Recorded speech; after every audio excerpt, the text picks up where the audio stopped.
बर्डीपासून परडीपर्यंत जल्लोष, अखेर पंकजा मुंडे मोठ्या फरकाने विजयी. नमस्कार, मी आकाश. खबरकट्टा लय भारीच्या व्हिडिओ चॅनलमध्ये आपलं सर्वांचं स्वागत. आधी विधानसभा आणि नंतर लोकसभा निवडणुकीत पराभूत झाल्यानंतर अखेर बीजेपी नेत्या पंकजा मुंडे या विधान परिषदेत पोहोचल्या आहेत. पंकजा मुंडे या विधान परिषदेच्या निवडणुकीमध्ये विजयी झाल्या आहेत. पंकजा मुंडे यांनी या विजयासाठी आवश्यक असलेल्या कोट्यापेक्षा जास्त मते घेऊन हा विजय मिळवला आहे.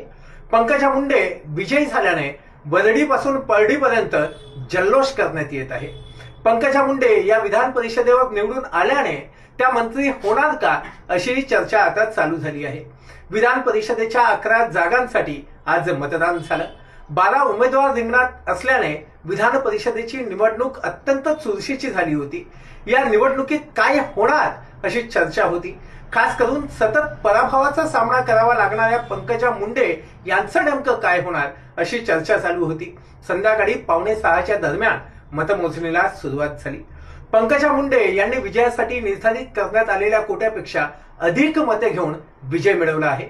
विजयासाठी 23 मते आवश्यक होती, पण पंकजा मुंडे यांनी 26 मते मिळवली आहेत. त्यांनी 3 अतिरिक्त मते घेतली आहेत. त्यामुळे अखेर पंकजा मुंडे यांचा संसदीय राजकारणामध्ये प्रवेश आता झाला आहे. पंकजा मुंडे यांना पहिल्या पसंतीच्या मतमोजणीमध्ये आधी 1, नंतर 6, नंतर 7 आणि 10 मते मिळाली. संत गतीने पंकजा मुंडे यांची मते वाढत असल्याने धाकधूक सुद्धा वाढली होती. त्यामुळे पंकजा मुंडे समर्थकांचे चेहरे खिन्न झाले होते. पण पंकजा मुंडे यांनी मतांचा आवश्यक कोटा पूर्ण करून विजय मिळवताच सर्वांचे चेहरे खुलले. पंकजा मुंडे यांचा विजय झाल्याचं कळताच त्यांच्या कार्यकर्त्यांनी प्रचंड जल्लोष केला. बर्डीच्या व त्यांच्या मुंबईतील निवासस्थानापासून परडीपर्यंत जल्लोष करण्यात आला. पंकजा मुंडे यांच्या समर्थकांनी मोठा जल्लोष करत आनंद व्यक्त केला. पंकजा मुंडे यांच्या विधानसभा निवडणुकीत पराभव झाला होता. त्यानंतर त्यांचं पुनर्वसन करण्यात आलं नव्हतं.